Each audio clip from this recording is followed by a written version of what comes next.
Hi everyone, welcome back to Edlino. तो आज हम करंट इलेक्ट्रिसिटी पढ़ने जा रहे हैं। करंट इलेक्ट्रिसिटी बहुत ही ज़्यादा इंपॉर्टेंट चैप्टर और थोड़ा सा लेंथी चैप्टर है, ठीक है। तो नीट और जेडब्ल्यू की अगर हम बात करें तो करंट इलेक्ट्रिसिटी का बहुत ज़्यादा वेटेज रहता है नीट और जेडब्ल्यू में। तकरीबन 3 से 4 क्वेश्चन जो है वो इस चैप्टर से पूछे जाते हैं, ठीक है, और हर साल पूछे जाते हैं। और जितने भी कॉन्सेप्ट, जितने भी टॉपिक्स इस चैप्टर में है वो आज सारे के सारे कॉन्सेप्ट, सारे के सारे टॉपिक्स, सारे के सारे फार्मूलाज आज के इस वन शॉट लेक्चर में हम कंप्लीट करने वाले हैं। तो मैं कोशिश करूँगा कम से कम टाइम में ये लेक्चर जो है ये कंप्लीट हो जाए।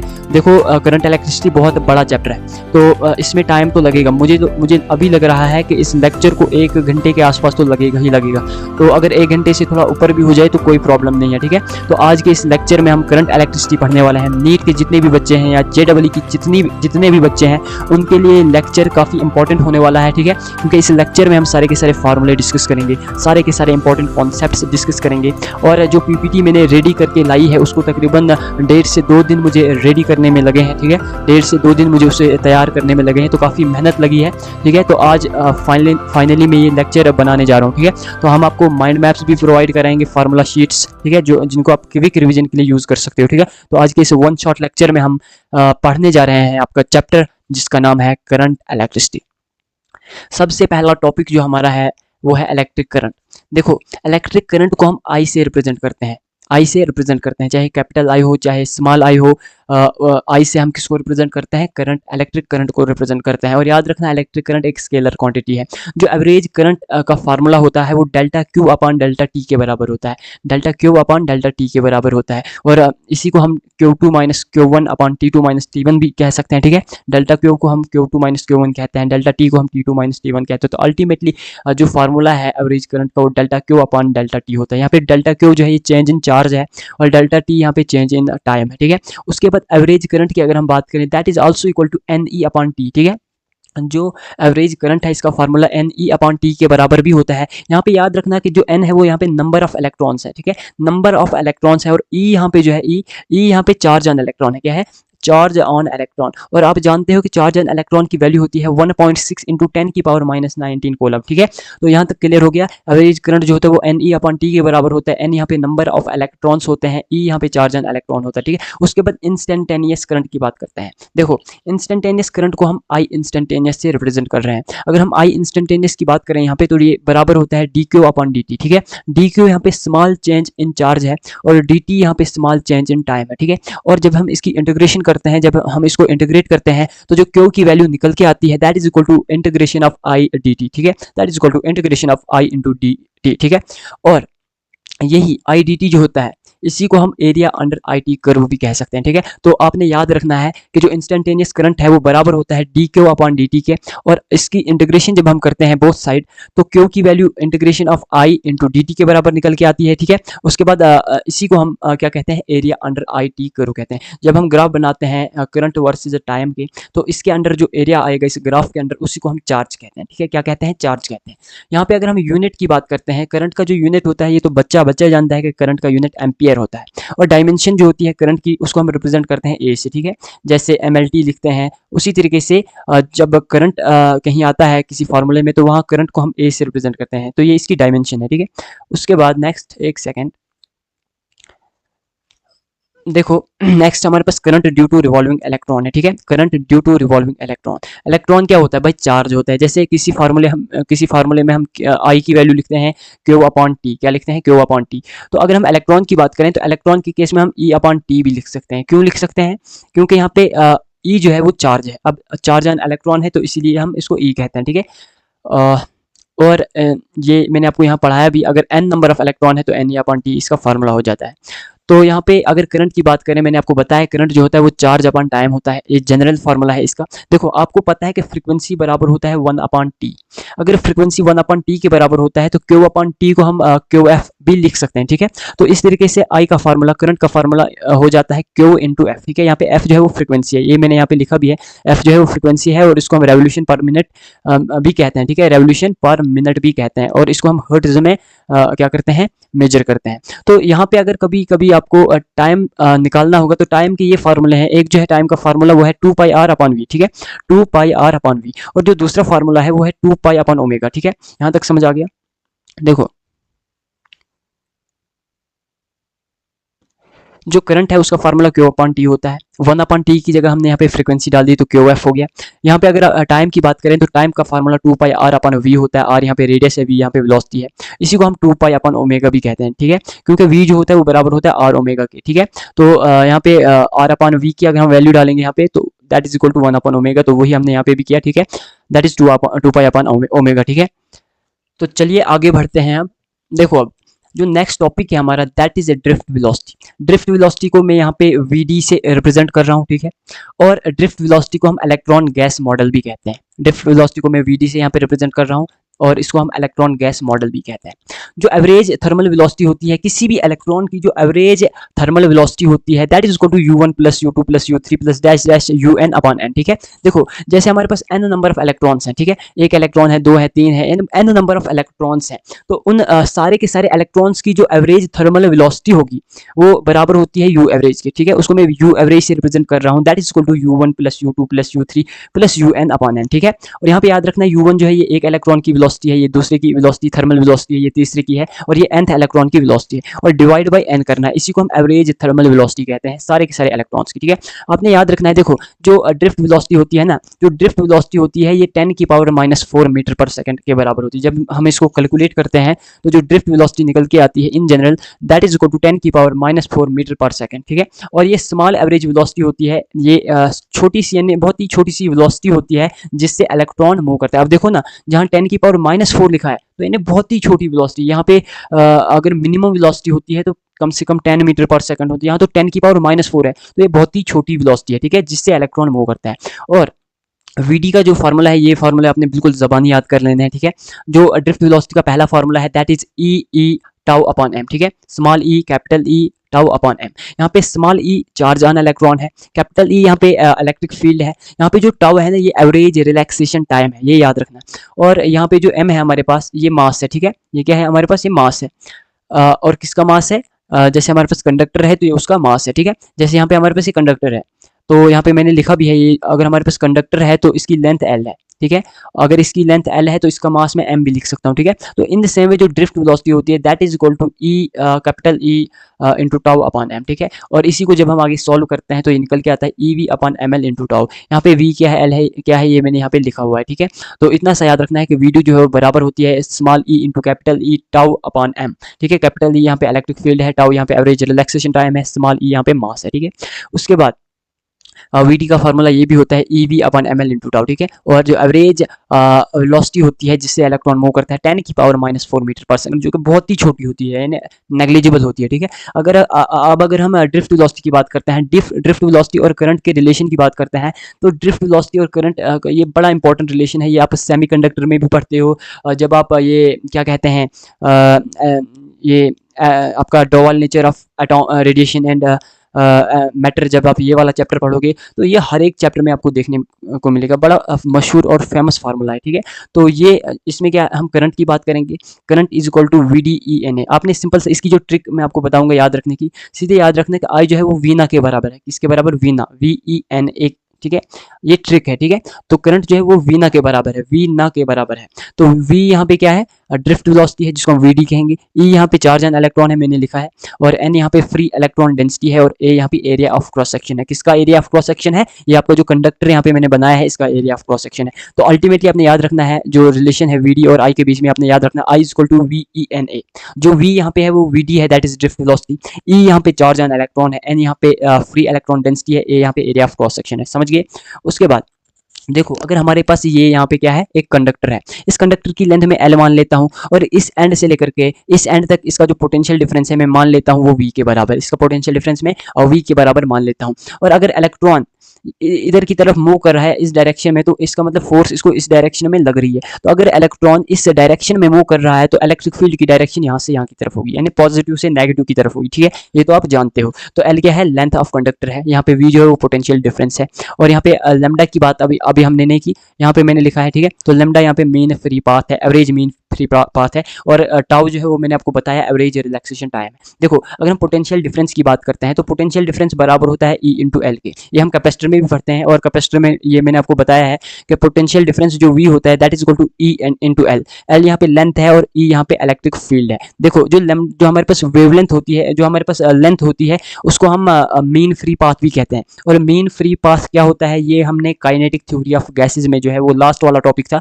वहाँ पे हमने ये कवर किया है, ठीक है, वहाँ पे हमने ये पढ़ा है मीन फ्री पाथ क्या होता है, और इसके बहुत सारे कॉन्सेप्ट्स मैंने बताए थे वहाँ पे, इसके बहुत सारे फार्मूलाज भी मैंने बताए थे जो प्रीवियस ईयर में आए हुए हैं, ठीक है। तो यहाँ पे आपने क्या रखना है कि वी जो है वो बराबर होता है इलेक्ट्रिक फील्ड इंटू लेंथ के, that is equal to electric field into lambda. यहाँ पे जो लेमडा है ना यही लेंथ है, इसी को हम लेंथ कहते हैं, यानी एल जो यहाँ पे है ना वही लेमडा है, लेकिन यहाँ पे हम इसको मीन फ्री पाथ भी कह सकते हैं, ठीक है। उसके बाद आगे बढ़ते हैं। अगर हम एनर्जी देखो, इस पॉइंट की वैसे यहाँ पे कोई ज़रूरत नहीं है, लेकिन कभी कभी क्वेश्चन में पूछा जाता है, इसलिए मैं यहाँ पे लिख के लाया हूँ कि जो एनर्जी गेन्ड बाय इलेक्ट्रॉन है बिटवीन टू कोलिजन्स। देखो अब यहाँ पे बता ही देता हूँ मैं कि मीन फ्री पाथ जो लैम्डा है वो क्या होता है। देखो जब बहुत सारे मॉलिक्यूल्स, जब बहुत सारे यहाँ इलेक्ट्रॉन की बात करेंगे, तो जब बहुत सारे इलेक्ट्रॉन्स कोलाइड करते हैं तो उन इलेक्ट्रॉन्स के बीच में ड्यूरिंग कोलिजन क्या डिस्टेंस है उसी को हम एवरेज मीन फ्री पाथ कहते हैं, ठीक है। यानी सक्सेसिव कोलिजन के बाद उसका मीन फ्री पाथ क्या, यानी उनका डिस्टेंस क्या होता है दो इलेक्ट्रॉन के बीच में या दो मॉलिक्यूल के बीच में, उसी को हम एवरेज मीन फ्री पाथ कहते हैं, ठीक है।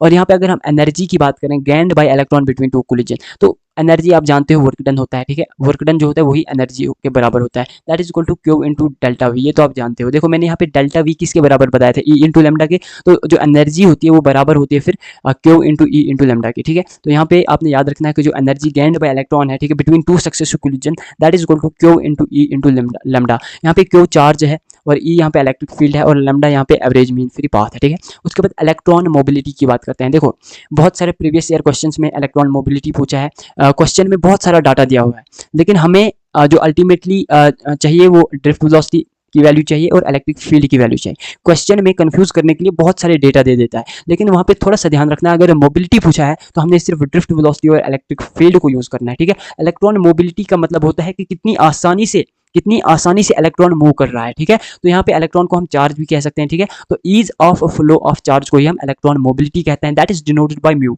इलेक्ट्रॉन मोबिलिटी को हम म्यू से डिनोट करते हैं, ठीक है। और म्यू जो होता है वो बराबर होता है drift velocity upon electric field के, ठीक है, drift velocity upon electric field के। उसके बाद करंट डेंसिटी की बात करते हैं। करंट डेंसिटी जो होता है इसको हम जे से रिप्रेजेंट करते हैं। अगर हम करंट डेंसिटी की बात करेंगे तो इसको हम जे से रिप्रेजेंट करते हैं, that is equal to current upon area, ठीक है। करंट डेंसिटी जो होता है वो करंट अपॉन एरिया के बराबर होता है। करंट डेंसिटी को हम जे से रिप्रेजेंट करते हैं, किसे जे से रिप्रेजेंट करते हैं, और जे जो होता है वो आई अपॉन ए के बराबर होता है, आई अपॉन ए के बराबर होता है। आई यहाँ पे करंट है और ए यहाँ पे एरिया है।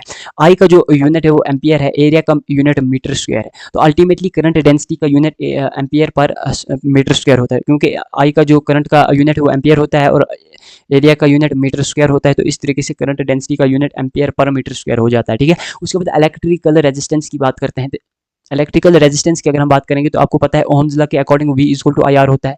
तो यहाँ से अगर R की वैल्यू निकालें तो V अपॉन I के बराबर होती है, ठीक है। तो इस तरीके से R रेजिस्टेंस की वैल्यू V अपॉन I के बराबर होती है, और V का यूनिट वोल्ट होता है, करंट का यूनिट एम्पियर होता है, तो वोल्ट पर एम्पियर को ही हम ओहम कहते हैं, ठीक है। तो ओहम जो है वो यूनिट है रेजिस्टेंस का, किसका, इलेक्ट्रिकल रेजिस्टेंस का, और ओहम को हम ऐसे डिनोट करते हैं, ठीक है, ऐसे रिप्रेजेंट करते हैं।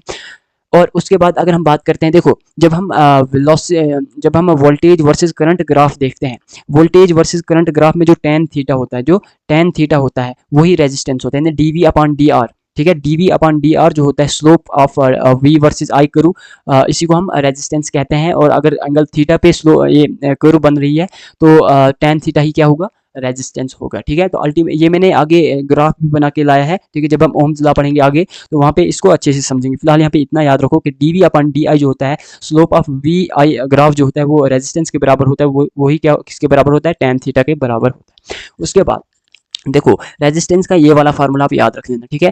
देखो अब ये जो फार्मूला है ये बहुत ही ज़्यादा इंपॉर्टेंट फार्मूला है, ये आपने ज़बानी याद रखा, क्योंकि अगर इसको हम डेराइव करने बैठे तो बहुत ज़्यादा टाइम लगेगा, उतना टाइम हमारे पास है नहीं, तो इसको आप डायरेक्टली याद रख लो, ठीक है। जो रेजिस्टेंस आर की वैल्यू होती है that is equal to M L upon N E square tau A, that is equal to M L square upon N E square tau into A, ठीक है। यहाँ पे आर रेजिस्टेंस है, M यहाँ पे मास है, एल यहाँ पे लेंथ है, ठीक है, एन यहाँ पे नंबर ऑफ इलेक्ट्रॉन्स है, ठीक है, जिसको आप चार्ज डेंसिटी भी कहते हो, ठीक है। और ई यहाँ पे चार्ज एंड इलेक्ट्रॉन है, टाउ यहाँ पे रिलैक्सेशन टाइम है, एवरेज रिलैक्सेशन टाइम, ए यहाँ पे एरिया ऑफ क्रॉस सेक्शन है। देखो आर की आर का जो फार्मूला अल्टीमेटली निकल के आता है that is M L upon N E square tau into A. यहाँ पे अगर लेंथ अपॉन एरिया को हम हटा देते हैं तो ये बाकी का फार्मूला बराबर होता है रो के, जिसको हम रेजिस्टिविटी कहते हैं या स्पेसिफिक रेजिस्टेंस कहते हैं। ठीक है, तो यहाँ से क्योंकि इसको अगर डेराइव करने बैठे यहाँ पे मैं आपको समझा ही देता हूँ। देखो आर का जो फार्मूला है that is M L upon N E square tau into A. ठीक है, और रेजिस्टेंस जो होता है that is directly proportional to L upon A, that is equal to rho into L into A. Rho यहाँ पे क्या है, रेजिस्टिविटी है, कॉन्स्टेंट ऑफ प्रोपोर्शनलिटी है और इसी को हम रेजिस्टिविटी कहते हैं। तो यहाँ पे अगर हम रो की वैल्यू निकालने बैठें तो यहाँ पे रो निकल के आएगा एल अपॉन ए, उस तरफ लेते हैं तो ये निकल के आता है R into A upon L. अब देखो इस फार्मूले में जब हम इस आर की वैल्यू ये डालते हैं तो भैया M L upon N E square tau into A into उसके बाद A upon L, A upon L. इस ए से ये ए कैंसिल होता है, इस एल से ये एल कैंसिल होता है, हमारे पास अल्टीमेटली फार्मूला निकल के आता है M upon N E square tau. ठीक है, तो ये फार्मूला होता है स्पेसिफिक रेजिस्टेंस का, जिसको हम रेजिस्टिविटी भी कहते हैं। ठीक है, तो यही मैंने यहाँ पे भी लिखा है ऐसे रेजिस्टिविटी या स्पेसिफिक रेजिस्टेंस, ये कांस्टेंट ऑफ प्रोपोर्शनलिटी होती है। ठीक है, इसको हम रो से रिप्रेजेंट करते हैं और याद रखना रेजिस्टिविटी हमेशा टेम्परेचर पे ही डिपेंड करती है। ठीक है, और इसका फार्मूला जो होता है यानी रेजिस्टेंस का जो फार्मूला, ये मैंने अगली स्लाइड पे भी बता दिया आपको। देखो यहाँ पे भी मैंने आपको बता दिया कि आर जो होता है वो लेंथ अपन एरिया के डायरेक्टली प्रोपोर्शनल होता है। प्रोपोर्शनलिटी हटाने, जब हम प्रोपोर्शनलिटी यहाँ पे हटाते हैं तो ये निकल के आता है रो एल अपन ए। रो यहाँ पे कांस्टेंट ऑफ प्रोपोर्शनलिटी है और यही मैंने यहाँ पे भी लिखा है R is equal to rho L upon A. ठीक है, और यूनिट जो होता है रेजिस्टिविटी का और वो होता है ओम मीटर। ठीक है, यहाँ से रेजिस्टिविटी क्या निकल के आएगा R into A upon L, R into A upon L. और जो यूनिट होता है रेजिस्टिविटी का रो का वो क्या होता है ओम मीटर। ठीक है, तो हमारे पास रो का फार्मूला होता है R into A upon L. आपने अल्टीमेटली ये वाला फार्मूला याद रख लो, इसी से रो की वैल्यू निकाल लेना। ठीक है, तो जो रेजिस्टिविटी का यूनिट है वो ओम मीटर है और ये फार्मूला तो मैंने आपको बता दिया कि ये कैसे आया। ठीक है, rho is equal to M upon N E square tau. ठीक है, उसके बाद shortcut for stretching and compressing length और रेडियस। देखो जब भी करंट इलेक्ट्रिसिटी, इस पे बेस्ड बहुत सारे न्यूमेरिकल्स एग्जाम में पूछे गए हैं, नीट में, आईआईटी जेईई में इस टॉपिक में से कई सारे न्यूमेरिकल्स पूछे गए हैं, तभी ये छोटे छोटे कॉन्सेप्ट में लिख के लाता हूँ। ठीक है, तो ये सब कुछ मैं आपके बेनिफिट के लिए करता हूँ। ठीक है, नहीं तो मुझे कोई शौक नहीं है कि ये छोटे छोटे कॉन्सेप्ट यहाँ पे लिख के लाऊं। अगर मैं चाहता तो डायरेक्ट सिर्फ फार्मूले आपको बताता, ये छोटी छोटी चीज़ें जैसे ये तो आपको वैसे कोई माइंड मैप्स में शॉर्ट फार्मूले जो यानी ऐसे इस टाइप के जो लेक्चर्स होते हैं कोई नहीं बताएगा ये छोटी छोटी बातें, तो मैं आपके बेनिफिट के लिए हर एक चीज़ जो है वो ऐड कर रहा हूँ अपने लेक्चर में। ठीक है, तो जो शॉर्टकट है स्ट्रेचिंग एंड कंप्रेसिंग लेंथ और रेडियस के लिए, तो जब भी करंट इलेक्ट्रिसिटी वाले क्वेश्चन में ऐसे वर्ड यूज़ किए जाएंगे, स्ट्रेचिंग या कंप्रेसिंग, कहीं पे बोलेगा क्वेश्चन में कि हम लेंथ को जो है वो स्ट्रेच कर रहे हैं या लेंथ को कंप्रेस कर रहे हैं या फिर रेडियस जो है वो स्ट्रेच हो रहा है या कंप्रेस हो रहा है, तो इस टाइप के क्वेश्चन में और आपसे क्या पूछा जाएगा, ये सब डेटा दे के पूछा जाएगा कि रेजिस्टेंस क्या है। ठीक है, रेजिस्टेंस क्या है, तो अगर लेंथ के टर्म में रेजिस्टेंस पूछा जाएगा तो आर डैश अपन आर जो है वो बराबर होगा एल डैश अपन एल का होल स्क्वायर। ठीक है, और अगर इन टर्म ऑफ रेडियस पूछा जाएगा, अगर इन टर्म ऑफ रेडियस पूछा जाएगा तो आर डैश अपन आर की वैल्यू बराबर होगी आर अपन आर डैश की पावर 4, क्योंकि जो आर डैश आर होता है रेजिस्टेंस होता है वो इन्वर्सली प्रोपोर्शनल होता है रेडियस की पावर 4। ठीक है, that is inversely proportional to radius की पावर 4। तो आपने अल्टीमेटली याद क्या रखना है, देखो मैं फिर से रिपीट कर रहा हूँ, R dash upon R, R dash जो है इसको आप न्यू रेजिस्टेंस मान लो। देखो आपसे क्या कैसे क्वेश्चन पूछेगा, फॉर एग्जांपल आपसे पूछेगा कि इतने लेंथ की वायर है। ठीक है, एल लेंथ की वायर है, इस एल लेंथ की वायर को हम कंप्रेस या स्ट्रेच कर रहे हैं, मान लो इसको हम स्ट्रेच करेंगे तो इसकी लेंथ जो नई होगी वो एल डैश के बराबर होगी। ठीक है, तो आपसे पूछा जाएगा कि इसका रेजिस्टेंस अगर आर है तो इस नई लेंथ का रेजिस्टेंस आर डैश किसके बराबर होगा, तो उसका फार्मूला ये मैं लिख के लाया हूँ। ठीक है, तो इस फार्मूले को यूज करके वहां पे क्वेश्चन में मैंने एल की वैल्यू दी होगी, आर की वैल्यू दी होगी, एल डैश की वैल्यू दी होगी, आपसे आर डैश पूछा जाएगा या इनमें से कोई भी तीन की वैल्यू दी जाएगी आपसे। एक क्वेश्चन जो है जैसे इन तीन की वैल्यू गिवन होगी तो एल डैश की वैल्यू पूछी जाएगी। ठीक है, तो आप R dash upon R is equal to L dash upon L का होल स्क्वायर फार्मूला यूज करना। ये फार्मूला क्या है, इन टर्म ऑफ लेंथ है। ठीक है, अगर इन टर्म ऑफ रेडियस दिया होगा, ठीक है, रेडियस गिवन होगा क्वेश्चन में, तो आर डैश अपॉन आर जो है वो बराबर होगा आर अपॉन आर डैश की पावर होल पावर 4। ठीक है, और आर डैश यहाँ पे क्या है, कैपिटल आर डैश, ये न्यू रेजिस्टेंस है, स्मॉल आर यानी जो आर है यहाँ पे कैपिटल आर वो ओल्ड रेजिस्टेंस है, और यहाँ पे स्मॉल आर जो है वो ओल्ड रेडियस है, और कंप्रेस या स्ट्रेच करने के बाद जो नया रेडियस होगा वो स्मॉल आर डैश होगा। ठीक है, तो ये दो फार्मूले ध्यान से देखना। उसके बाद effect of temperature on resistance and resistivity. देखो नीट 2022 में शायद मुझे याद है अभी भी इस पे बेस्ड एक क्वेश्चन पूछा था, डायरेक्टली पूछा गया था, 4 नंबर का डायरेक्ट क्वेश्चन पूछा गया था, ठीक है। तो इसलिए मैं छोटे छोटे पॉइंट्स इसलिए लिख के लाता हूँ क्योंकि इनमें से क्वेश्चन बनने की प्रोबेबिलिटी नीट या JEE में काफ़ी ज़्यादा प्रोबेबिलिटी होती है, तो इसलिए ये छोटी छोटी चीज़ें मैं लिख के लाता हूँ, ठीक है। Effect of temperature on resistance and resistivity, देखो जब ये हम वैसे तो सेमीकंडक्टर में भी पढ़ेंगे, जब मैं आपको सेमीकंडक्टर चैप्टर पढ़ाऊंगा इस फिजिक्स का लास्ट चैप्टर, वहाँ भी मैं आपको ये बातें बताऊंगा। खैर यहाँ पे मैं लिख के लाया हूँ, तो यहाँ पे भी ये पढ़नी पड़ेंगी। तो हम अगर टेम्परेचर बढ़ाएंगे या टेम्परेचर कम करेंगे तो रेजिस्टिविटी पे क्या फ़र्क पड़ेगा और रेजिस्टेंस पे क्या फ़र्क पड़ेगा, यही हम पढ़ने जा रहे हैं। अब देखो रेजिस्टेंस रेजिस्टिविटी पे क्या फ़र्क पड़ेगा, वो डिपेंड करेगा कि जो सबस्टांस है वो क्या है। अगर सबस्टांस आपका मेटल है यानी कंडक्टर है, मेटेलिक कंडक्टर है, जैसे कॉपर हो गया, सिल्वर हो गया, गोल्ड हो गया, तो उस केस में अगर हम टेम्परेचर बढ़ाते हैं, ये हमारा पहला केस है, उस केस में अगर हम टेम्परेचर बढ़ाते हैं तो हमेशा यहाँ पे मैं एक पॉइंट लिखाता हूँ, एक सेकेंड। जब भी आप टेम्परेचर बढ़ाते हो ना, तो एन की वैल्यू जो है वो बढ़ती है, एन की वैल्यू बढ़ती है और टाउ की वैल्यू घटती है, एक सेकेंड, और टाउ की वैल्यू डिक्रीज होती है, ठीक है। चाहे मेटल हो, मेटेलिक कंडक्टर हो, सेमीकंडक्टर हो, इंसुलेटर हो, एलॉय हो, ठीक है। हर एक केस में जब भी आप टेम्परेचर बढ़ाते हो तो जो एन है, एन क्या है, इलेक्ट्रॉन डेंसिटी है, मैंने आपको पीछे बताया ना, एन क्या है, चार्ज डेंसिटी, चार्ज डेंसिटी को हो या इलेक्ट्रॉन डेंसिटी को हो, एक ही बात है। तो जब भी हम टेम्परेचर बढ़ाते हैं तो एन जो है वो बढ़ता है और रिलैक्सेशन टाइम कम होता है। जब भी हम टेम्परेचर बढ़ाते हैं तो एन बढ़ता है, टाउ घटता है, ठीक है, ये आपने याद रखना है। तो हमने मेटेलिक कंडक्टर के केस में टेम्परेचर बढ़ाया तो एन की वैल्यू बढ़ी और टाउ की वैल्यू घटी, लेकिन इन दोनों केसेस, इन दोनों पॉइंट्स में से जो टाउ की वैल्यू घटी ये यहाँ पे सिग्निफिकेंट होगा, यानी इसी का यहाँ पे इम्पैक्ट पड़ेगा, इसी का यहाँ पे यानी फर्क होगा इस रेजिस्टेंस पे और रेजिस्टिविटी पे, ठीक है। तो हमेशा टेम्परेचर बढ़ाने पे एन बढ़ता है, टाउ घटता है, लेकिन मेटेलिक कंडक्टर के केस में जो सिग्निफिकेंट होता है वो टाउ होता है, ठीक है।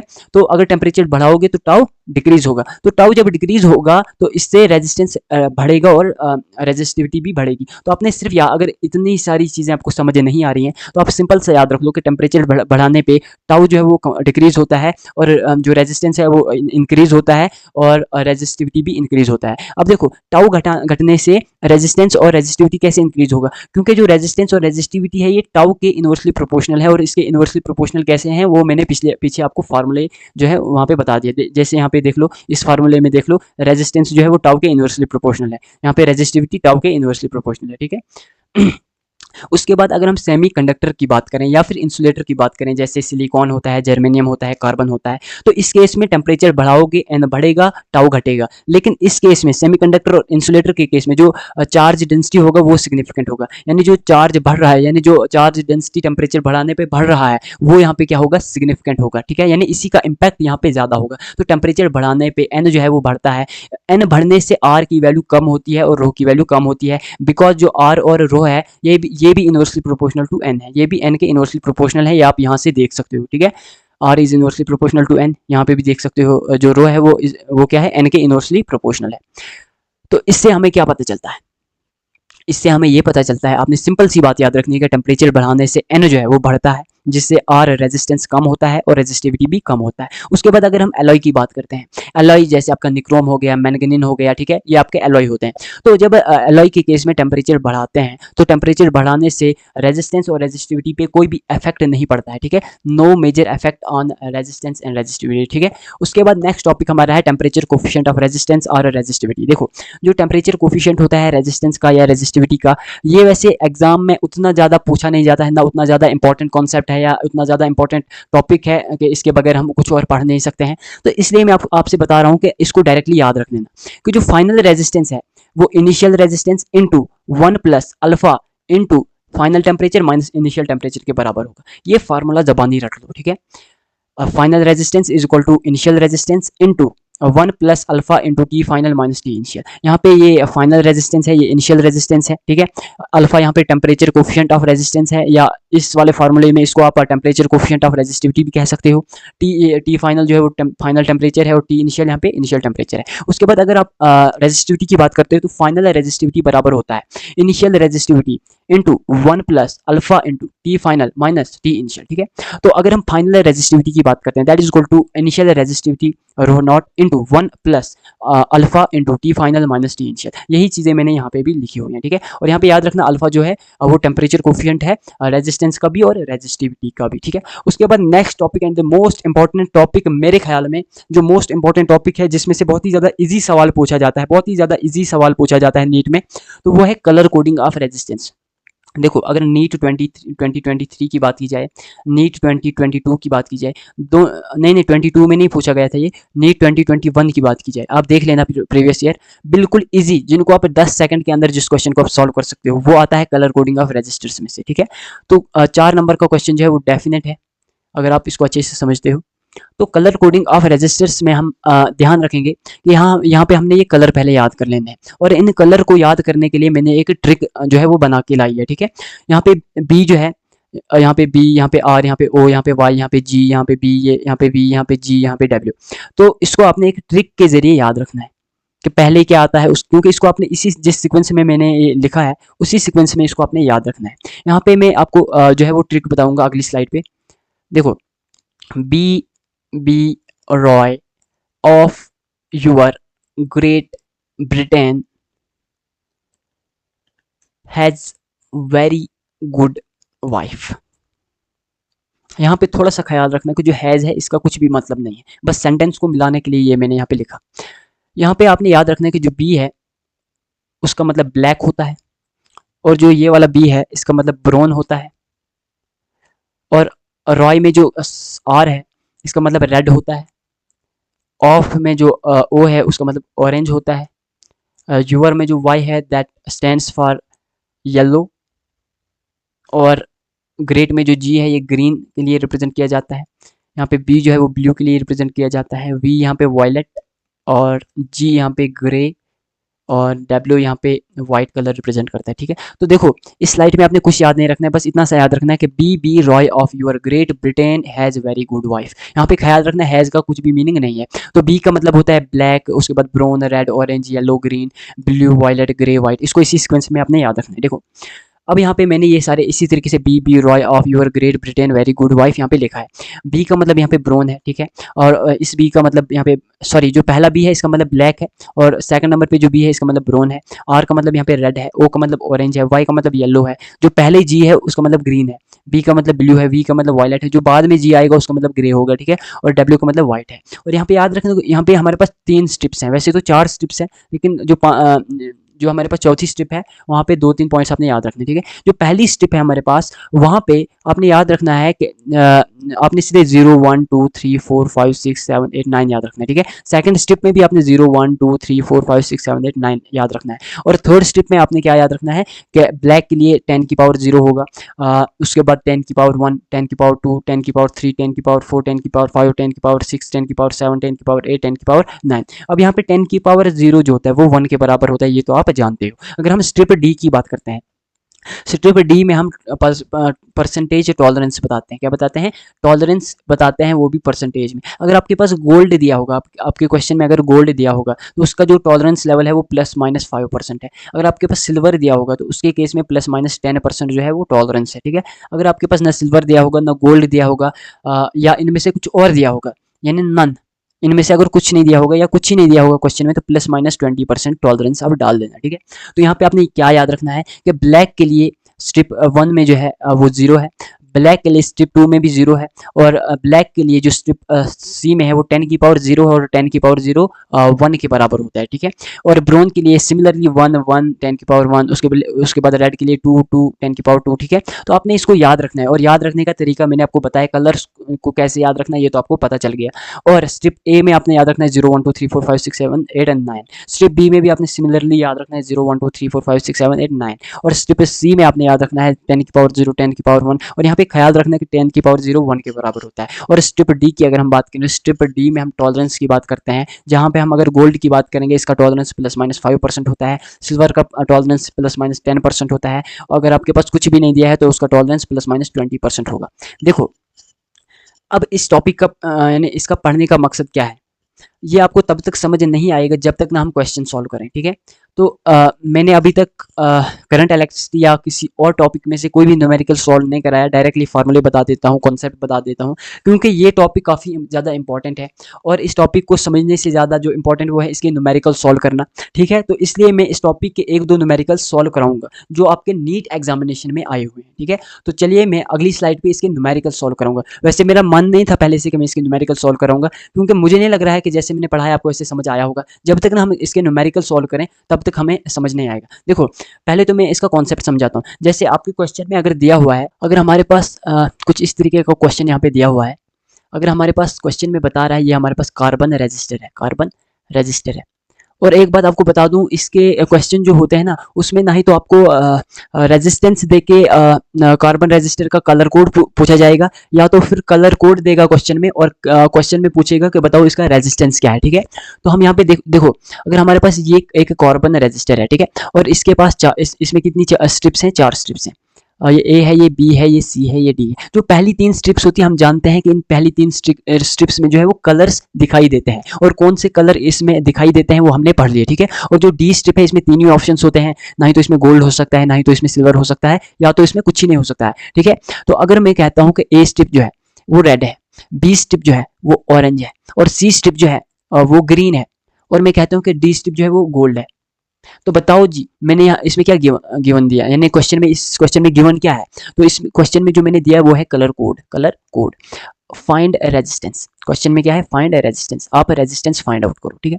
अब देखो जो रेड है, जो ए स्ट्रिप है उसमें रेड है। देखो मैं यहाँ पे आपको बताता हूँ पहले, B Roy of your Great Britain very good wife, ठीक है। अब देखो स्ट्रिप ए में क्या है, रेड है, तो रेड की वैल्यू क्या होगी स्ट्रिप ए के लिए, 0 1 2। तो स्ट्रिप ए में जो रेड की वैल्यू होगी वो 2 है, ठीक है। उसके बाद ऑरेंज की बात करें तो बी रॉय ऑफ, तो ओ जो यहाँ पे है वो ऑरेंज के लिए स्टैंड होता है, जिसकी वैल्यू स्ट्रिप बी की बात करेंगे, स्ट्रिप बी की में जो है इसकी वैल्यू 3 होगी, क्योंकि स्ट्रिप ए और स्ट्रिप बी में जो है वो इन कलर्स की वैल्यू सेम होती है, ठीक है। उसके बाद अगर हम स्ट्रिप सी की बात करेंगे, स्ट्रिप सी में ग्रीन है, और याद रखना जो स्ट्रिप सी है, स्ट्रिप सी जो होती है ये मल्टीप्लायर होता है। मल्टीप्लायर कहने का मतलब अगर यहाँ पे हमारे पास 23 है तो 23 को हम मल्टीप्लाई करेंगे जो भी वैल्यू स्ट्रिप सी की होगी, ठीक है। तो अगर हम स्ट्रिप सी की बात करें, यहाँ पे ग्रीन है, तो ग्रीन यहाँ पे हमें ये देखने को मिल रहा है, तो B Roy of your great, जो ग्रेट है इसका मतलब ग्रीन होता है, और जो ग्रीन है यहाँ पे 10 की पावर 0, 10 की पावर 1, 10 की पावर 2, 10 की पावर 3, ठीक है। ये इसके लिए, ये इसके लिए, ये इसके लिए, ऑरेंज इसके लिए, उसके बाद 10 की पावर 4 येलो के लिए, और ग्रीन के लिए 10 की पावर 5। तो इस तरीके से 10 की पावर 5 यहाँ पे निकल के आता है, ठीक है। 10 की पावर 5 यहाँ पे निकल के आता है। तो हमारे पास जो रेजिस्टेंस निकल के आया 23 इंटू 10 की पावर 5, ठीक है। अब डी स्ट्रिप अगर हमारे पास गोल्ड है, तो गोल्ड के केस में हम टॉलरेंस +-5 लिखते हैं, +-5% लिखते हैं, ठीक है।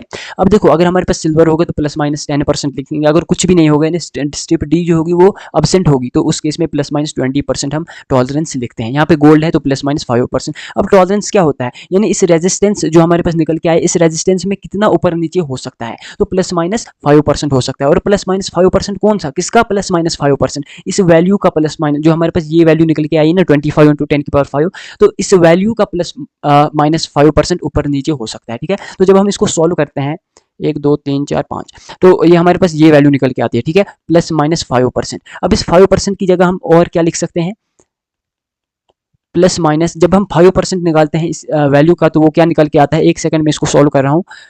5%, 1 सेकंड, ऑफ 2 3, ये निकल के आता है, 11 5 000। तो हमारे पास अल्टीमेटली ये जो होता है, ये क्या है, इसका आंसर है, ये इसका आंसर है, ये रेजिस्टेंस की वैल्यू है, ये आर रेजिस्टेंस की वैल्यू है। और इसको आप ओम में जो है वो कैलकुलेट कर सकते हो, ठीक है। अगर क्वेश्चन में किलो ओम दिया होगा, कभी कभी किलो ओम दे देता है, तो आपने इसको ओम में रखना है, ठीक है। किलो ओम को आपको जो है वो ओम में कन्वर्ट करना होगा, ठीक है। तो ये यहाँ पे क्या आ गया, रेजिस्टेंस की वैल्यू आ गई, और ये आपके पास कलर कोड्स दिए हुए थे जिससे हमने रेजिस्टेंस की वैल्यू निकाली और इसका टॉलरेंस भी निकाला। और टॉलरेंस +-5% होता है, तो इसका +-5% जो होता है 115000 के बराबर होता है, ठीक है। तो ये हमारे पास एक क्वेश्चन हो गया। अब मैं 2-3 क्वेश्चन और मैंने यहाँ पे ऐड कर लिया अभी, तो ये नीट में आए हुए क्वेश्चन है। अब इन क्वेश्चन को करने से पहले मैं आपको फिर से एक बार ये रिपीट करूंगा कलर कोडिंग ऑफ रजिस्टर्स, क्योंकि ये बहुत ही इंपॉर्टेंट टॉपिक है, नीट में बहुत बार ये पूछा गया है, ठीक है। तो एक बार मैं जल्दी जल्दी 1-2 मिनट के अंदर अंदर ये सारा का सारा टॉपिक एक बार फिर से रिपीट कर रहा हूँ। देखो, सबसे पहले कलर कोडिंग ऑफ रजिस्टर में हमने ये समझना है कि इससे पूछा क्या जाता है, इससे पूछा क्या जाता है। देखो, कलर कोड का मतलब होता है जैसे ब्लैक है, ब्राउन है, रेड है, ये हमारे पास कलर कोड्स होंगे, ठीक है। जैसे आपके पास क्वेश्चन में एक रॉड दी होगी, एक कार्बन रजिस्टर दिया होगा, क्या दिया होगा, कार्बन रजिस्टर दिया होगा, और उसकी स्ट्रिप्स होती हैं, उसकी क्या होती है, स्ट्रिप्स होती हैं। एक स्ट्रिप ए होगी, एक स्ट्रिप बी होगी, एक स्ट्रिप सी होगी। सबसे पहले इसमें आपने याद रखना है कि इसमें पूछा क्या जाएगा। देखो, आपके पास कलर कोड दिया जाएगा, जैसे ये जो 3 स्ट्रिप्स हैं इनमें कलर अपीयर होता है, इनमें कलर दिखता है, और उसी को हम कलर कोड कहते हैं। यानी अगर आपके पास कलर कोड दिया जाएगा तो आपसे क्वेश्चन में कहेंगे कि रेजिस्टेंस बताओ कि इसका रेजिस्टेंस क्या है। अगर क्वेश्चन में रेजिस्टेंस गिवन होगा, अगर क्वेश्चन में वो रेजिस्टेंस देगा तो उस केस में वो बताएगा कि बताओ अगर इसका ये रेजिस्टेंस है तो इसका कलर कोड क्या होगा। और दोनों तरह के क्वेश्चन मैं आगे लिख के लाया हूँ, ठीक है। तो सबसे पहले आपने याद रखना है ये कलर्स, ये जो कलर्स है ये इसी सीक्वेंस में याद रखना है जिस सीक्वेंस में ये लिख के लाया हूँ। और इस सीक्वेंस में कैसे याद रखना है मैंने आपको ट्रिक बता भी दी, B Roy of your great Britain very good wife, ठीक है, ये इसकी ट्रिक है। और यहाँ पे 3 बार जो है वो बी जो है वो रिपीट हो रहा है। जो पहला बी है उसका मतलब ब्लैक होता है, जो दूसरा बी है उसका मतलब ब्राउन होता है, और जो तीसरा बी है उसका मतलब ब्लू होता है। और जी जो है वो भी 2 बार रिपीट हो रहा है, पहला जो जी है उसका मतलब ग्रीन है, और जो दूसरी बार जी यहाँ पे रिपीट हो रहा है उसका मतलब ग्रे है। अब देखो, ये जो कलर्स है ना इनको आपने इसी सीक्वेंस में याद रखना है। और ये कलर्स जो होते हैं ये कार्बन रजिस्टर की स्ट्रिप्स में अपीयर होते हैं। और कौन सी स्ट्रिप में, स्ट्रिप ए, स्ट्रिप बी और स्ट्रिप सी में। स्ट्रिप ए में, स्ट्रिप बी में और स्ट्रिप सी में जो है ये वाले कलर जो होते हैं ये अपीयर होते हैं इन स्ट्रिप्स में, जो ए बी सी स्ट्रिप में ये दिखते हैं, ठीक है। और स्ट्रिप डी की अगर बात करें तो वो टॉलरेंस है, ठीक है, उसकी उसमें कलर अपीयर नहीं होता है। स्ट्रिप ए की अगर बात करें तो स्ट्रिप ए में जो ब्लैक की वैल्यू होती है वो 0 होती है, स्ट्रिप ए में ब्राउन की वैल्यू 1 होती है, स्ट्रिप ए में रेड की वैल्यू 2 होती है। और इसी तरीके से आगे जब बढ़ते जाते हैं तो स्ट्रिप ए में आपने सिंपली से याद रखना है 0 1 2 3 4 5 7 8 9, ठीक है, 9 तक आपने याद रखना है, क्योंकि ये कलर जो है ये टोटल 10 है, ठीक है। और जिसमें 0 भी, ब्लैक की वैल्यू 0 होती है। तो सिमिलरली स्ट्रिप बी में भी जो ब्लैक की वैल्यू होगी वो 0 होगी और ब्राउन की वैल्यू 1 होगी। और सिमिलरली इसी तरीके से नीचे तक 2 3 4 5 7 8, ठीक है। उसके बाद नेक्स्ट अगर हम स्ट्रिप सी की बात करें तो इसमें भी कलर जो है वो अपीयर होता है, लेकिन स्ट्रिप सी में आपने एक बात का ख्याल रखना है कि स्ट्रिप सी जो है वो मल्टीप्लायर होता है, यानी जो वैल्यू इन 2 स्ट्रिप से निकल के आएगी उस वैल्यू के साथ हमने स्ट्रिप सी की वैल्यू मल्टीप्लाई करनी है, इसीलिए यहाँ पे मैंने मल्टीप्लाई का साइन भी लगाया हुआ है। तो स्ट्रिप सी में 10 की पावर 0 आएगा पहले, उसके बाद 10 की पावर 1, 10 की पावर 2, 10 की पावर 3 और इसी तरीके से 10 की पावर 9 तक इसमें आएगा। और 10 की पावर 0 तो आप जानते हो 1 के बराबर होता है, इसको आप 1 भी लिख सकते हो, ठीक है। उसके बाद नेक्स्ट अगर हम स्ट्रिप डी की बात करेंगे तो आपको पता चल गया स्ट्रिप 1 में क्या वैल्यू होती है इन कलर्स की, स्ट्रिप बी में, स्ट्रिप ए और स्ट्रिप बी में सेम वैल्यू होती है 0 1 2 3 से लेकर 9 तक, और स्ट्रिप बी में भी सेम वैल्यू होती है। स्ट्रिप सी में जो होता है वो पावर में होती है वैल्यू, ठीक है, और वो मल्टीप्लाई करनी होती है। और स्ट्रिप डी होती है, जो स्ट्रिप डी होती है ये टॉलरेंस होता है, वो भी परसेंटेज में। टॉलरेंस का मतलब होता है भाई कि जो आपके पास इन 3 स्ट्रिप से वैल्यू निकल के आई ना वो रेजिस्टेंस की वैल्यू है, और जो वो रेजिस्टेंस है उसमें टॉलरेंस यानी ऊपर नीचे कितना हो सकता है, ठीक है। जैसे आपके पास गोल्ड है, सिल्वर है, नॉन है, गोल्ड में +-5% ऊपर नीचे हो सकता है, +-5% ऊपर नीचे हो सकता है, ठीक है। तो टॉलरेंस का मतलब यही है कि कितना ऊपर नीचे हो सकता है, ठीक है। तो अगर टॉलरेंस की बात करें ये स्ट्रिप डी में होता है, और टॉलरेंस में सिर्फ 3 ऑप्शंस आपके पास होते हैं, ना ही तो गोल्ड होगा, ना ही तो सिल्वर होगा, ना ही तो स्ट्रिप ही नहीं होगी, ना ही तो गोल्ड होगा, या तो सिल्वर होगा, या तो स्ट्रिप डी जो है वो एब्सेंट ही होगी। अगर स्ट्रिप डी जो है वो एब्सेंट ही है यानी क्वेश्चन में नहीं दिया है तो उस केस में टॉलरेंस +-20% लिखना, ठीक है। सिल्वर के लिए टॉलरेंस +-10% लिखना, गोल्ड के लिए +-5% लिखना। आई होप आपको यहाँ तक समझ आ गया होगा, ठीक है। तो उसके बाद हम न्यूमेरिकल सब देखेंगे, 1-2 न्यूमेरिकल्स मैं यहाँ पे लिख के लाया हूँ। अब देखो, find resistance of following register. अब यहाँ पे हमारे पास क्या दिया है, कलर कोड दिया है, कलर कोड दिया है। अगर हम ब्लैक की बात करें ये स्ट्रिप ए है, वायलेट यहाँ पे स्ट्रिप बी है, रेड यहाँ पे स्ट्रिप सी है। अब सिल्वर की बात करें तो सिल्वर यहाँ पे स्ट्रिप डी है। जो पहले 3 स्ट्रिप्स हैं इनमें कलर अपीयर होता है जो हमें साफ साफ दिख रहा है, और स्ट्रिप डी जो है वो यहाँ पे सिल्वर है, ठीक है। अब देखो, अगर हम ब्लैक यहाँ पे मैं लिखता हूँ B Roy of your great Britain very good wife. अब देखो इनकी वैल्यूज़ क्या होती है स्ट्रिप ए में, बी में और सी में, और डी तो वैसे टॉलरेंस होता है, वो मैंने आपको बता दिया, ठीक है। अब मैं जल्दी जल्दी इसको सॉल्व करता हूँ, ठीक है। देखो, अगर हम ब्लैक की बात करें तो ब्लैक जो होता है ये वाला बी स्टैंड फॉर ब्लैक, और ब्लैक का जो वैल्यू होता है स्ट्रिप ए में वो 0 होती है, ठीक है। तो अगर ब्लैक, एक सेकंड, इस क्वेश्चन को मैं थोड़ा सा चेंज करता हूँ क्योंकि ऐसे ही इंटरेस्टिंग क्वेश्चन नहीं होगा। इसको मैं अगर ब्राउन लिखूँ यहाँ पे मैं इसको ब्राउन लिखता हूँ, ठीक है, ब्राउन, क्योंकि वैसे थोड़ा सा इंटरेस्टिंग क्वेश्चन बन जाएगा ऐसे। अब देखो, अगर हम बात करते हैं, अगर हम बात करेंगे यहाँ पे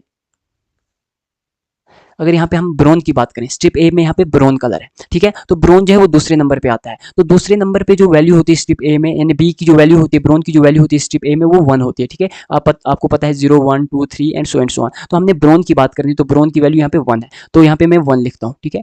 हमने निकालना क्या है, हमने रेजिस्टेंस निकालना है, ठीक है। उसके बाद अगर स्ट्रिप बी की बात करूँ तो यहाँ पे वॉयलेट है, तो B B Roy of your great Britain very good wife, B B Roy of your great Britain very, ये जो वी है ना, इसका मतलब होता है वॉयलेट।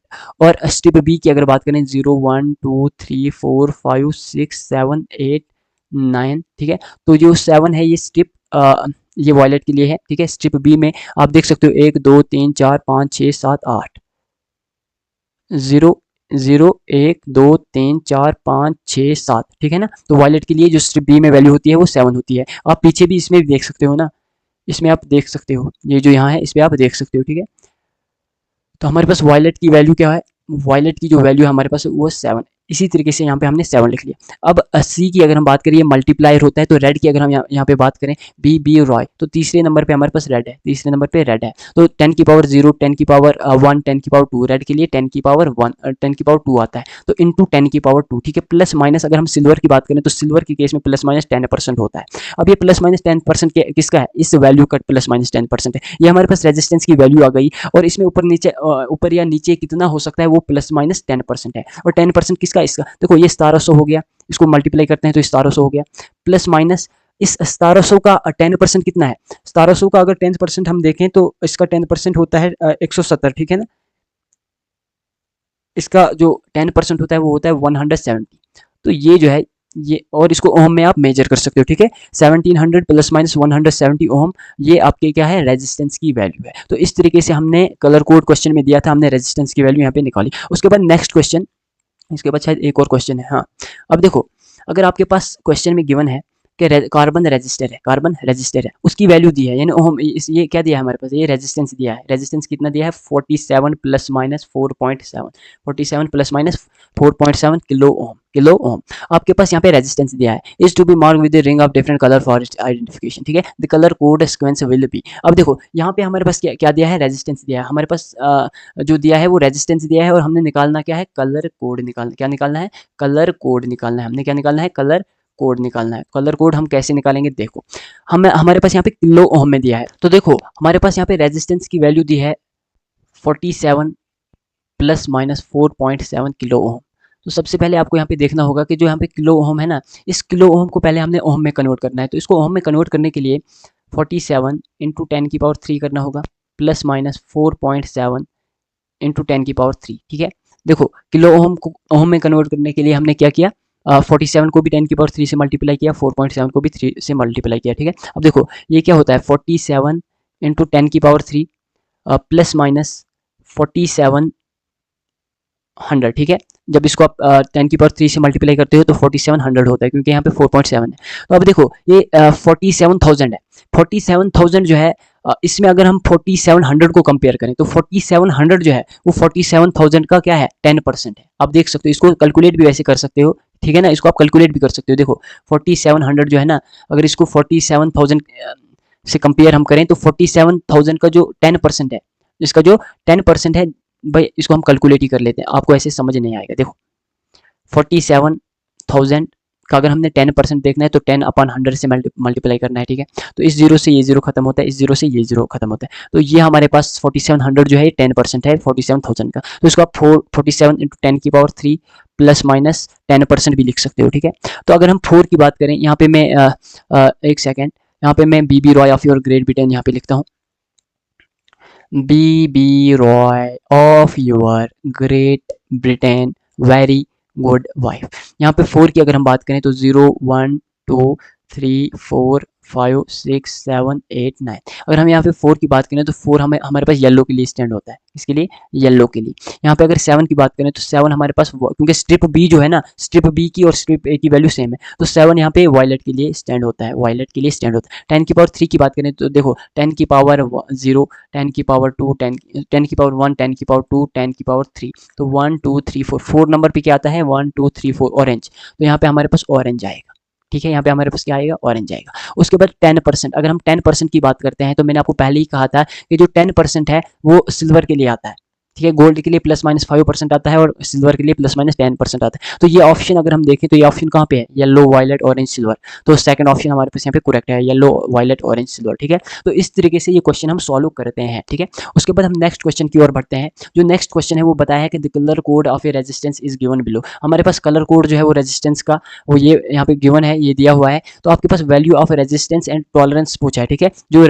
रेजिस्टेंस की वैल्यू है वो पूछी है और टॉलरेंस यानी कितना ऊपर नीचे हो सकता है वो भी पूछा हुआ है। ठीक है, तो देखो यहाँ पे अगर हम येलो, पहली स्टेप जो है वो येलो है। तो येलो की अगर हम यहाँ पे मैं लिखता हूँ बी रॉय ऑफ, मैं बार बार इसलिए लिख रहा हूँ ताकि आपको प्रैक्टिस हो जाए। ठीक है, of your Great Britain very good wife. ठीक है, अगर हम येलो की बात करें तो येलो यहाँ पे हमारे पास ये आता है। ठीक है, और येलो में पहली स्टेप क्या है, 0 1 2 3 4। ठीक है, तो यहाँ पे मैं 4 लिखता हूँ। अगर हम वायलेट की बात करें तो वायलेट में जो बी स्टेप है वो 0 1 2 3 4 5 6 7 आता है। ठीक है, तो बी स्टेप में वायलेट के लिए क्या है, 7 है। अगर हम ब्रोन की बात करें, यहाँ पे स्टेप नंबर सी जो है वो ब्रोन है। तो ब्रोन की अगर हम बात करते हैं तो सेकंड नंबर पे यहाँ पे ब्रोन आ रहा है। तो यहाँ पे 10 की पावर 0 है, यहाँ पे 10 की पावर 1 है। तो हमारे पास ब्रोन के लिए 10 की पावर 1 आएगा। ब्रोन के लिए क्या आएगा, यहाँ पे 10 की पावर 1 आएगा।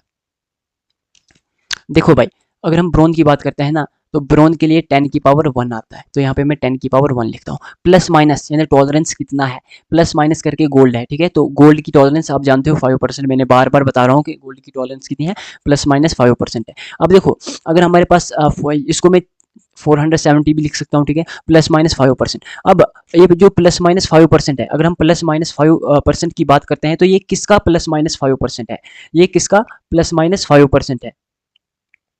ये जो 470 है ये हमारे पास रेजिस्टेंस की वैल्यू आई। ये क्या है, ये रेजिस्टेंस की वैल्यू आई। तो 470 जो है ये हमारे पास रेजिस्टेंस की वैल्यू आई। और जो हमारे पास 5% है ये हमारे पास इसका टॉलरेंस आया। ठीक है, तो ये जो टॉलरेंस 5% है ये इस वैल्यू का टॉलरेंस है। ठीक है, यानी इतना 470 से इतना ऊपर नीचे हो सकता है। तो जो जब हम कैलकुलेट करते हैं 470 का 5% जब हम कैलकुलेट करते हैं तो वो निकल के आता है 23। ठीक है, तो इसलिए इसको हम 470 ±23 ओम भी लिख सकते हैं। तो जो आपके पास फाइनल आंसर निकल के आता है, जो हमारे पास फाइनल आंसर निकल के आता है दैट इज 470 ±23 ओम। ठीक है, क्योंकि 23 जो इसको आप यहाँ तक भी लिख सकते हो। ठीक है, आंसर यहाँ तक भी करेक्ट है। लेकिन अगर क्वेश्चन में इस तरीके से भी ऑप्शन में दिया होगा तो आप फिर कैलकुलेट करना है कि 470 का 5% जो है वो 23 के बराबर होता है। ठीक है, यहाँ तक समझ आया। तो चलिए हम अब आगे बढ़ते हैं। ठीक है, तो नेक्स्ट और most important topic of this chapter जिसको आप ओहम्स लॉ कहते हो, तो ओहम्स लॉ की अगर हम बात करें तो ओहम्स लॉ हम 9th नहीं बल्कि 10th से पढ़ते आ रहे हैं। तो हम ज़्यादा डिटेल यहाँ पे इसकी नहीं पढ़ेंगे। ठीक है, जितना हमारे एग्जाम में जो है इसकी ज़रूरत है उतना ही पढ़ेंगे। ओहम्स लॉ में सिंपल सी बात याद रखो कि जो वी है वो करंट आई के डायरेक्टली प्रोपोर्शनल होता है। वी यहाँ पे पोटेंशियल डिफरेंस है, आई यहाँ पे करंट है। तो potential difference is directly proportional to I, यही आपका ओहम्स लॉ है। जब यहाँ से हम कांस्टेंट ऑफ यानी प्रोपोर्शनलिटी का साइन हटाते हैं तो यहाँ पे कांस्टेंट ऑफ प्रोपोर्शनलिटी आता है जिसको हम रेजिस्टेंस आर कहते हैं। ठीक है, तो इस तरीके से हमारे पास जो वोल्टेज का फार्मूला बनता है वो होता है V equal to I R. ठीक है, V equal to I R, इसी को हम ओहम्स लॉ कहते हैं। ठीक है, तो V यहाँ पे वोल्टेज है या पोटेंशियल डिफरेंस, आई यहाँ पे करंट है और R यहाँ पे रेजिस्टेंस है। तो R को यहाँ पे हम कांस्टेंट ऑफ प्रोपोर्शनलिटी भी कहते हैं, दैट इज रेजिस्टेंस। इसका नाम क्या है, रेजिस्टेंस। अब देखो, अगर हम V वर्सेस I का ग्राफ बनाते हैं, अगर हम V वर्सेस I का ग्राफ बनाते हैं तो इस V वर्सेस I का ग्राफ जब हम बनाते हैं तो जो हमारे पास निकल के आता है रिजल्ट वो एक स्ट्रेट लाइन बनती है। ठीक है, जो हमारे पास ग्राफ इसमें बनता है V वर्सेस I में वो एक स्ट्रेट लाइन होती है पासिंग थ्रू द ओरिजिन। अब देखो, ये जो स्ट्रेट लाइन है ये एंगल थीटा पे होगी। ठीक है, अब एंगल थीटा की अगर हम बात करें तो इस V वर्सेस I ग्राफ में जो tan थीटा होता है वो स्लोप के बराबर हो। ये तो आप जानते हो कि tan थीटा स्लोप होता है। तो tan थीटा की वैल्यू जो होती है वही रेजिस्टेंस के बराबर होती है वी आई ग्राफ में। ठीक है, तो यही मैंने यहाँ पे लिखा हुआ है कि रेजिस्टेंस जो होता है वो dV/di होता है, जो हमने पीछे पढ़ रखा जब हम रेजिस्टेंस की बात कर रहे थे। वहाँ मैंने आपको बताया था कि चेंज इन वोल्टेज या change in potential difference upon change in current जो होता है वही रेजिस्टेंस होता है। ठीक है, तो यहाँ पे वो tan थीटा के बराबर होता है और वही स्लोप के बराबर भी होता है। ठीक है, मैं एक बार फिर से रिपीट कर रहा हूँ कि V वर्सेस I ग्राफ में जो tan थीटा होता है वो स्लोप के बराबर होता है और वही dV/di के बराबर होता है और वही रेजिस्टेंस R के बराबर होता है। ठीक है, तो आपने इतनी सी बात याद रखनी कि रेजिस्टेंस जो होता है वो वोल्टेज अपन करंट के बराबर होता है और V वर्सेस I ग्राफ में वही tan थीटा यानी स्लोप के बराबर होता है। इतनी सी बात आपने याद रखनी है। अब अगर हम ओहम्स लॉ की बात करें, अगर आपसे पूछा गया है कि ओहम्स लॉ बताओ वेक्टर फॉर्म में, वैसे ये पूछा नहीं जाएगा, यानी ये फार्मूले इस पे बेस्ड क्वेश्चन पूछे जाएंगे। नीट मुझे अभी भी याद है, नीट 2022 में एक क्वेश्चन आया था, उसमें ये फार्मूले यूज हुए थे। ठीक है, ये फार्मूले उसमें यूज हुए थे। तो सबसे पहले अगर हम इलेक्ट्रिक फील्ड की बात करते हैं, ई की बात करते हैं, वो बराबर है J into rho. Electric field E बराबर है जे इनटू रो। यहाँ पे ई इलेक्ट्रिक फील्ड है, जे यहाँ पे करंट डेंसिटी है, ठीक है। जो हमारे पास यहाँ पे जे है वो करंट डेंसिटी है, ठीक है, जो हमने पीछे अभी अभी पढ़ा। और यहाँ पे रो जो है ये रेजिस्टिविटी है, ठीक है। अगर यहाँ से हम जे की वैल्यू निकालते हैं इस फार्मूले से, तो वो ई अपान रो के बराबर निकल के आती है, ठीक है। और आप जानते हो कि वन अपान रो जो होता है वो सिग्मा होता है, तो यहाँ पे हमने इस फार्मूले में वन अपान रो की जगह सिग्मा लिखा, तो ये फार्मूला निकल के आया, J is equal to sigma into E. Sigma यहाँ पे क्या है, कंडक्टिविटी है, ठीक है। और यहाँ पे ई क्या है, इलेक्ट्रिक फील्ड है। और जे यहाँ पे क्या है, करंट डेंसिटी है। और ये फार्मूला तो मैंने वैसे पीछे बता ही दिया, लेकिन फिर भी मैं यहाँ पे लिख के लाया हूँ, ठीक है, कि करंट डेंसिटी जो होता है वो करंट अपन एरिया के बराबर होता है, ठीक है। उसके बाद कॉम्बिनेशन ऑफ रेजिस्टर्स की हम बात करते हैं। देखो, अगर हम कॉम्बिनेशन ऑफ रेजिस्टर्स की बात करते हैं ना, तो जब हम कैपेसिटर्स पढ़ रहे थे वहाँ भी हमने सीरीज कॉम्बिनेशन ऑफ कैपेसिटर पढ़ा था, पैरेलल कॉम्बिनेशन ऑफ कैपेसिटर पढ़ा था। खैर हम ज़्यादा चर्चा नहीं करेंगे इस पे, डायरेक्टली स्टार्ट करते हैं आपका सीरीज कॉम्बिनेशन ऑफ रेजिस्टर्स। बस इतना सा याद रखना है कि वहाँ पे सीरीज में जो होता था वो यहाँ पैरेलल में होता है, और जो यहाँ पे पैरेलल में होता है वो कैपेसिटर के केस में सीरीज में होता है। बस इतना सा याद रखना। और वहाँ पे जो होता है ये नहीं सोचना कि जो यहाँ पे इक्विवेलेंट चाहे रजिस्टर हो कैपेसिटर हो वो सीरीज में सेम होता है और पैरेलल में सेम होता है, नहीं। कैपेसिटर में सीरीज कॉम्बिनेशन अलग तरीके से होती है और रजिस्टर में अलग तरीके से इनका फार्मूला होता है। इसलिए मैं आपसे कह रहा हूँ यहाँ पे थोड़ा सा ध्यान रखना, ठीक है। तो सीरीज कॉम्बिनेशन की अगर हम बात करते हैं, सीरीज कॉम्बिनेशन जब भी हम रजिस्टर्स को सीरीज में कंबाइन करते हैं, देखो मैं आपको यहाँ पे समझाता हूँ। अगर आपके पास ये एक रजिस्टर है, ये दूसरा रजिस्टर है, ये तीसरा रजिस्टर है, इसको मैं R1 कहता हूँ, इसको R2 कहता हूँ, इसको R3 कहता हूँ। तो इस तरीके से अगर रजिस्टर कनेक्टेड होते हैं तो हम कहते हैं कि रजिस्टर किस में कनेक्टेड है, सीरीज में कनेक्टेड है। और एक बात का ख्याल रखना, जब भी रजिस्टर सीरीज में कनेक्टेड होंगे, जब भी रजिस्टर सीरीज में कनेक्टेड होंगे, तो हर एक रजिस्टर से सेम करंट आई फ्लो होगा। जैसे इस रजिस्टर से आई अमाउंट ऑफ करंट फ्लो हुआ, इस रजिस्टर से भी आई अमाउंट ऑफ करंट फ्लो होगा, इससे भी आई अमाउंट ऑफ करंट फ्लो होगा। लेकिन याद रखना, जो वोल्टेज R1 रजिस्टर पे होगा वो V1 होगा, यहाँ पे V2 होगा, यहाँ पे V3 होगा, और जो नेट वोल्टेज होगा वो इक्विवेलेंट वोल्टेज जिसको आप कहते हो, यानी नेट वोल्टेज जो टोटल वोल्टेज होगा वो बराबर होगा V1 plus V2 plus V3, ठीक है।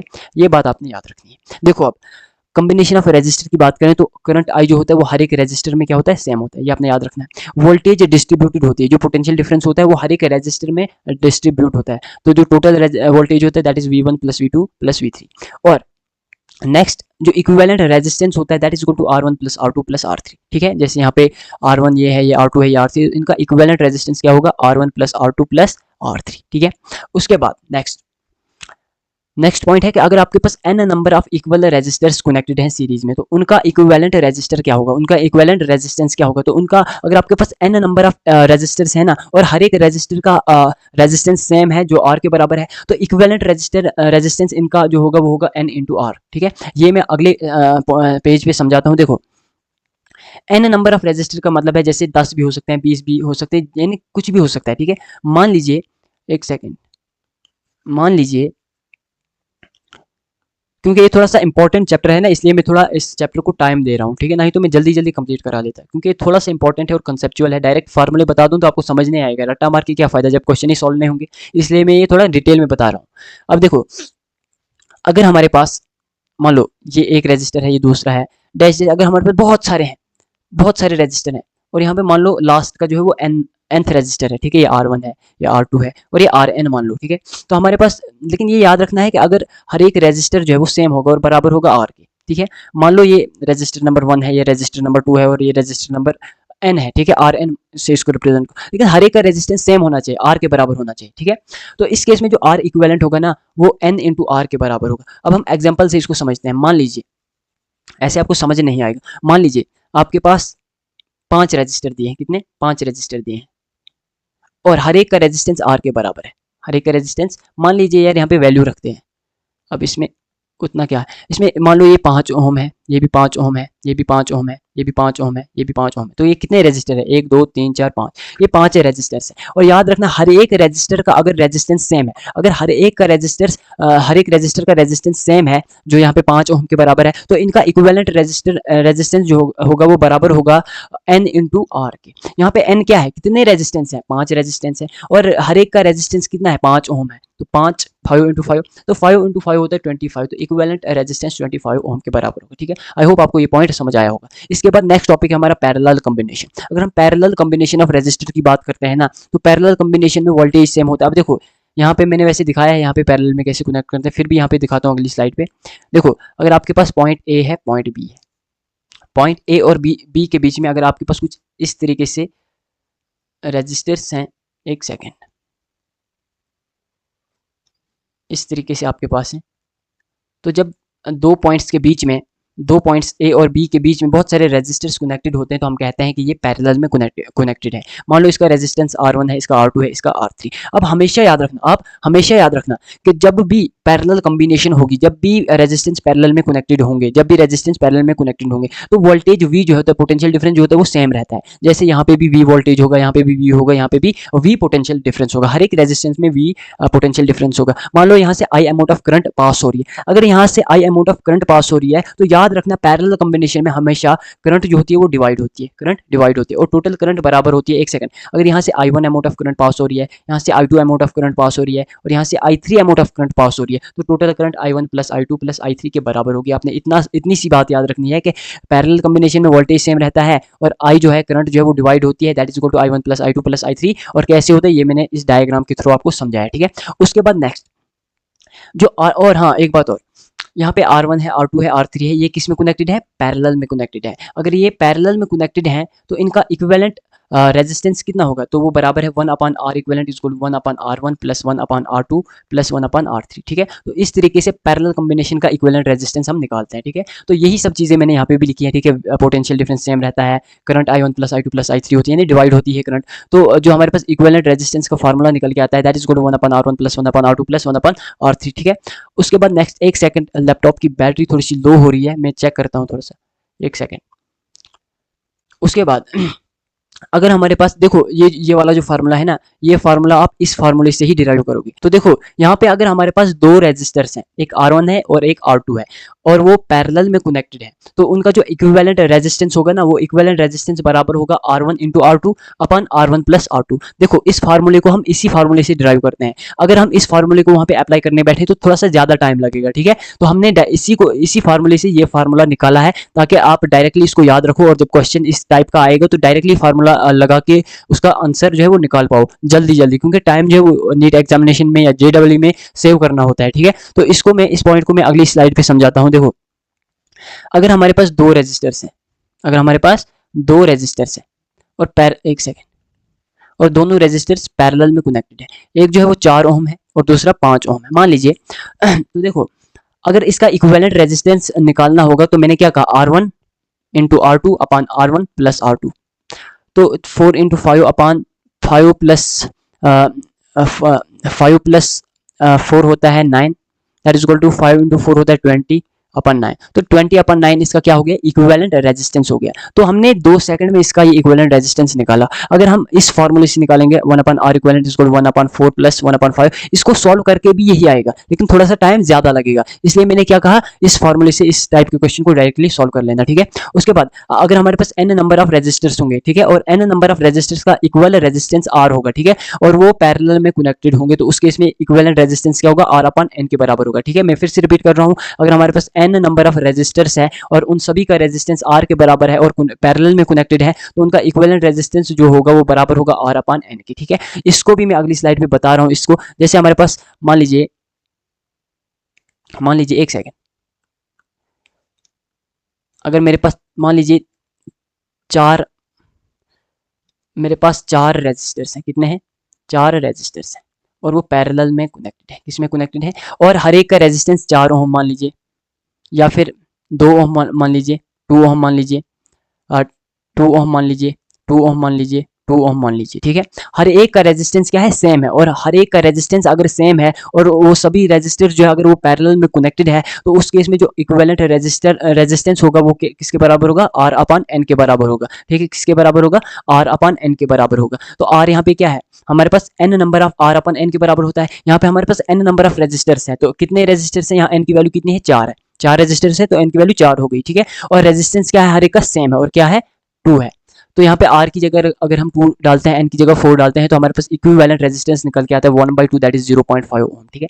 तो इस तरीके से ये टाइप के क्वेश्चन सॉल्व करते हैं, ठीक है। उसके बाद करंट डिवाइडर की बात करते हैं। देखो अगर हम करंट डिवाइडर की बात करते हैं, ये पैरेलल में, ये कॉन्सेप्ट ज़्यादा पैरेलल में यूज होता है। ये फार्मूला आप डायरेक्टली याद कर लो, ये और ये फार्मूला डायरेक्टली याद कर दो, ठीक है। देखो पैरेलल में जो रेजिस्टर्स होते हैं वो ऐसे कनेक्टेड होते हैं, जैसे हमने यहाँ पे डायग्राम में जो है वो दिखाया हुआ है। अगर यहाँ से आई अमाउंट ऑफ करंट पास हो रही है, मैंने पहले ही कहा कि पैरेलल में करंट डिवाइड होती है, तो अगर यहाँ से I1 जाती है इस वाली ब्रांच से, और इस ब्रांच से अगर I2 जा रही है, और R1 ब्रांच, जिस ब्रांच में R1 रेजिस्टर है उस ब्रांच से I1 करंट पास हो रही है, जहाँ पे R2 रेजिस्टेंस है, जहाँ पे R2 रेजिस्टर है, वहाँ पे I2 amount of current pass हो रही है। मैं क्या कह रहा हूँ, फिर से रिपीट कर रहा हूँ, देखो आई अमाउंट ऑफ करंट यहाँ से पास हो रही है, I1 जो है वो R1 से पास हो रही है, I2 जो है वो R2 से पास हो रही है। तो I1 कितनी होगी, I2 कितनी होगी, वो मैं यहाँ पे फार्मूले लिख के लाया हूँ डायरेक्टली। देखो अगर इसको आप कॉन्सेप्ट से यानी parallel combination, series combination, current formulas उनसे सॉल्व करने बैठो तो बहुत टाइम लगेगा, इसलिए मैं यहाँ पे करंट I1 और I2 का डायरेक्ट फार्मूला यहाँ पे लिख के लाया हूँ, ठीक है। तो I1 का फार्मूला है I into R2 upon R1 plus R2, और जो I2 का फार्मूला है वो है I into R1 upon R1 plus R2, ठीक है। मैं एक बार फिर से रिपीट कर रहा हूँ कि जो I1 है इस डायग्राम में, इस फिगर में जो I1 का फार्मूला है, ठीक है, वो क्या है I into R2 upon R1 plus R2, और जो I2 का फार्मूला है that is I into R1 upon R1 plus R2, ठीक है।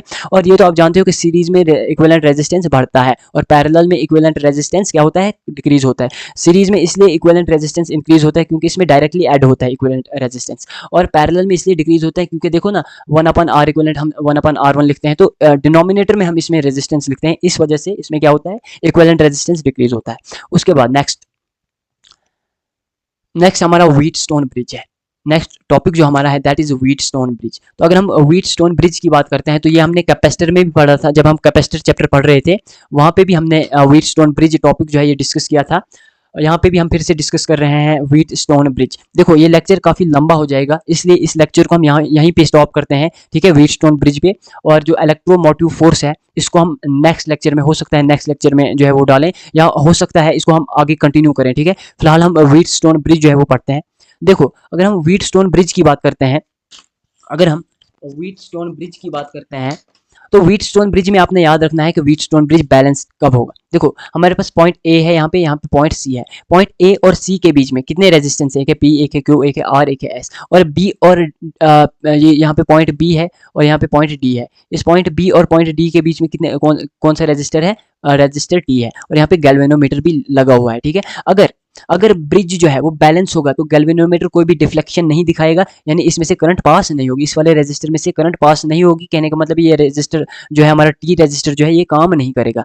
तो बैलेंस्ड व्हीटस्टोन ब्रिज की कंडीशन है कि पी अपन आर अगर क्यू अपन एस के बराबर है, ये बैलेंस्ड व्हीटस्टोन ब्रिज की कंडीशन है। और जब ये कंडीशन होगी ना उस वक्त कोई भी करंट बी डी ब्रांच से पास नहीं होगी, इस वाली ब्रांच से पास नहीं होगी। तो जब इस ब्रांच से पास नहीं होगी तो रेजिस्टर टी जो है ये वर्क नहीं करेगा, ठीक है। जब पी अपन यानी ये वाला रेजिस्टर है जो है ये अपान ये जो है, अगर ये क्यू अपान एस के बराबर होगा तो हमारे पास पोटेंशियल एट बी जो है, यहाँ पे जो पोटेंशियल होगा वो पोटेंशियल एट डी यानी यहाँ जो पोटेंशियल है उसके बराबर होगा, ठीक है। तो आपने सिर्फ इतनी बात याद रखनी है व्हीटस्टोन ब्रिज में, जब भी आपके पास 5 रजिस्टर दिए होंगे तो 5 रजिस्टर में अगर हमारे पास कुछ इस तरीके से है, एक रजिस्टर पी है, एक क्यू है, एक आर है, एक एस है, ठीक है, और point A B C D के बीच में है, ये point A B C D के बीच में हमारे पास पी है, क्यू है, आर है, एस है, और बीच में एक टी रजिस्टर है, ठीक है, और यहाँ पे गैल्वेनोमीटर भी लगा हुआ है, ठीक है। तो अगर हमारे पास इसमें पी अपन आर जो है वो क्यू अपन एस के बराबर होता है तो हम कहेंगे कि ब्रिज जो है वो बैलेंस्ड है। अगर ब्रिज बैलेंस्ड है तो कोई भी करंट इसमें फ्लो नहीं होगी, ठीक है। और अगर इसमें कोई भी करंट फ्लो नहीं होगी यानी ये कंडीशन अगर यहाँ पे एप्लीकेबल है तो potential at B potential at D के बराबर होगा। जब ये कंडीशन होगी तो ये रजिस्टर टी जो है डू नॉट वर्क, ये वर्क नहीं करेगा। और जब हम इसका न्यूमेरिकल सॉल्व करेंगे, यानी जब भी आपके पास इस टाइप के क्वेश्चन दिए जाएंगे कि इसको पैरेलल में दिए होंगे, सीरीज में दिए होंगे, इसको सॉल्व करो, तो हम इसको काउंट नहीं कर, जो टी रजिस्टर यहाँ पे क्वेश्चन में गिवन है इसको हम काउंट नहीं करेंगे, यानी इसको हम जो क्वेश्चन में है वो कंसिडर ही नहीं करेंगे, ठीक है। और बाकी के रजिस्टर को हम सॉल्व करेंगे, चाहे वो पैरेलल में होंगे चाहे वो सीरीज में होंगे। यहाँ पे एक नोट मैंने लिखा है कि when ever you will see 5 register between 4 point, जैसे यहाँ ए बी सी डी के बीच में 5 रजिस्टर्स हैं, तो जब भी आप 5 रजिस्टर्स देखोगे 4 पॉइंट्स के बीच में तो जरूर चेक करना क्या वो व्हीटस्टोन ब्रिज है या नहीं, ठीक है। तो जब भी आपको 5 रजिस्टर्स 4 पॉइंट्स के बीच में दिखेंगे तो आप जरूर चेक करना क्या वो व्हीटस्टोन ब्रिज है या नहीं है, ठीक है। तो वो मैंने आपको बता दिया कि ये कैसे चेक करना है, ठीक है। अगर हमारे पास यहाँ पे पी अपन आर जो है वो क्यू अपन एस के बराबर होगा तो ये हमारे पास व्हीटस्टोन ब्रिज होगा और बैलेंस्ड व्हीटस्टोन ब्रिज होगा, ठीक है। तो नेक्स्ट टॉपिक हमारा है इलेक्ट्रोमोटिव फोर्स। तो यहाँ पे थोड़ी सी लैपटॉप की बैटरी लो हो गई है, ठीक है, तो लैपटॉप में थोड़ा सा चार्ज कर लेता हूँ, उसके बाद ये लेक्चर आगे हम कंटिन्यू करते हैं, ठीक है।